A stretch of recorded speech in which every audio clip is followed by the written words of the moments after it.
So magandang hapon sa inyo lahat mga kabayan. At ayun, so ngayong araw po ay papacheck up natin si Tatay Rodolfo.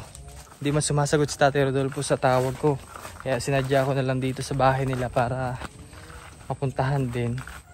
Ha? Upo daw mga nyog. Bakit? Ay, pakain sa kambing. Lobat cellphone mo, Tay? Lobat? Lobat warar eh. Lobat?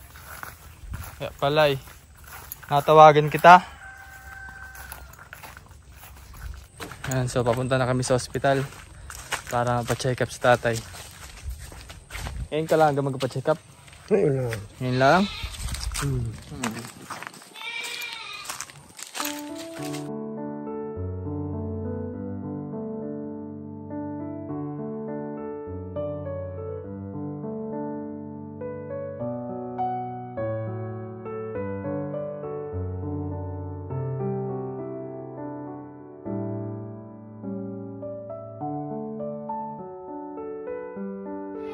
Tapos na namin mag-x-ray.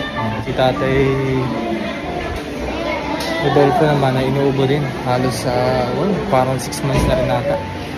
Ngayon ka lang ba ulit nakapunta doon sa bayan? Ilang taon na? Matagal na. May pa na nga rin. Ilang 20 yan. Ngayon ka lang ulit? After 20 years? Ang tagal na ano.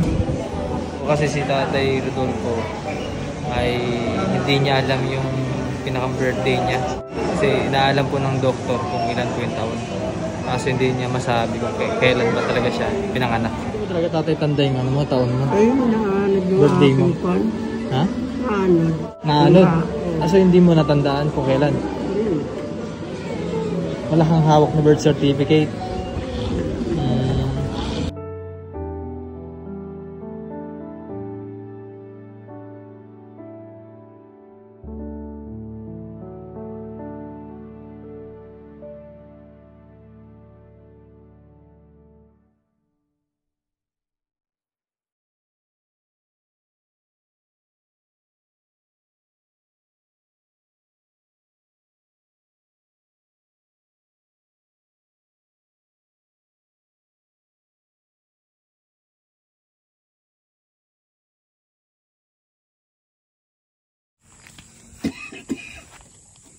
So nakabili na rin naman ako ng gamot for 7 days.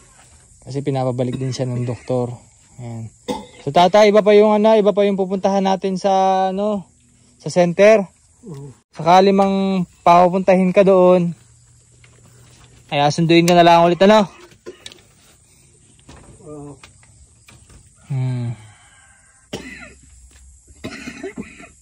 Pang iba na kasi yung ubo mo, tay. Iba na. Kasi kung hindi mo papagamot yan, mas lalo malala yan. So maigi na lang at napacheck up ka.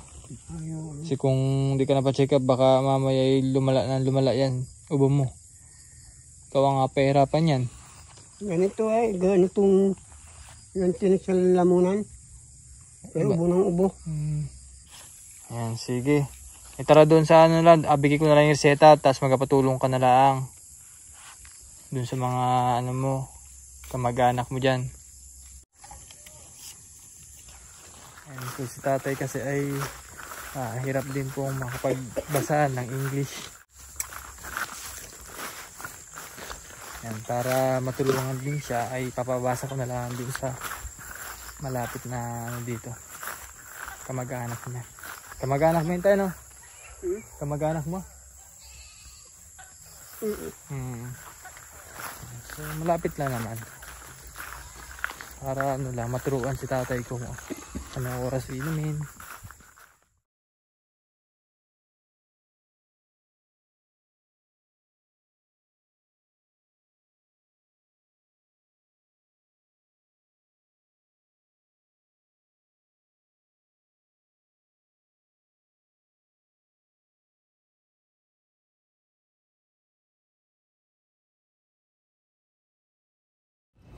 Naipasa na natin yung sputum ni Tatay Rodolfo. So mag-aantay na lang ang result. Pupunta naman kami sa hospital para sa check-up niya. Init.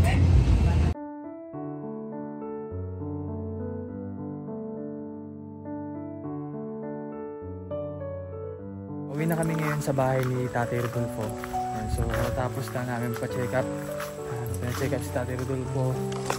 Pumunta sa center para ipasa yung plema niya.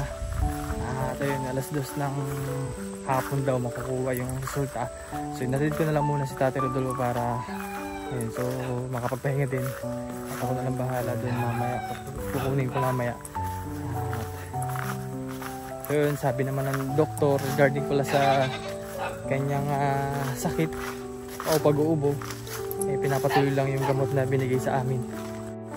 Kahit paano ay umuusad yung ating pagtulong kay tatay para mapaganda yung kanyang kondisyon. So at bumili na muna ako ng kakainin namin ni tatay. Alas 12 na din kasi sabi niya hindi pa daw siya nakakatikim ng Jollibee. Dumaan na lang muna kami doon para pagdating dito may kakainin na agad, no? At nakabili na rin ng gamot. Ayan.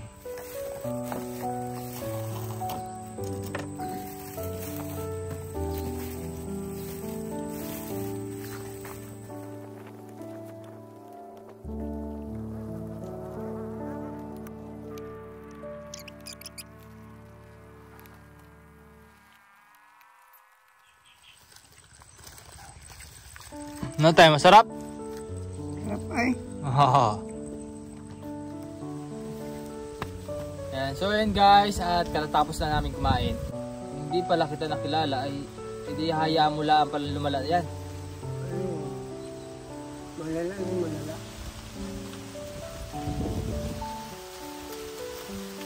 Hindi talaga mahirap na pag nag-iisa-isa, no? Walang mag-aasikaso. So maraming salamat din po pala sa ating sponsor na si Ma'am Betty. Kasi kung hindi dahil din kay Ma'am Betty ay hindi natin ito magagawa, no? Kaya salamat po talaga sa inyong pagtulong sa lahat ng mga tinutulungan ko dito sa Oriental Mindoro. Na lagi po kayo nakasuporta sa akin. Maraming salamat po, ma'am. Talagang malaking katulungan po yung mga binibigay nyo sa ating mga babayan na walang kakayahang magawa yung mga ganito.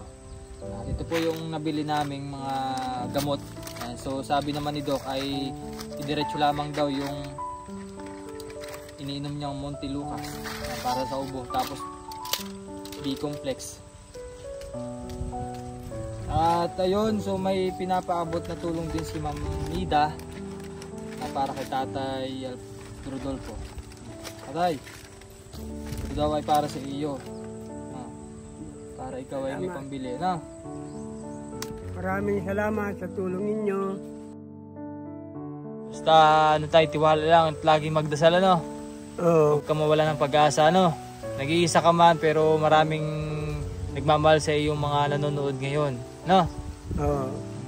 Mga bayan, maraming salamat po sa inyong panonood at pagsubaybay sa aking ginagawang misyon at pagsuporta kay Tatay Rodolfo. Maraming salamat po kay Ma'am Betty na palaging nakasuporta sa atin at mabigyan tulong yung mga katulad din na tatay, sa lahat po ng mga sponsor natin, kay Ma'am Betty, kay Ma'am Nida, sa nagbigay po ng budget para kay tatay. Maraming salamat po. Hanggang dito lang muna update natin mga babayan. Thank you very much po.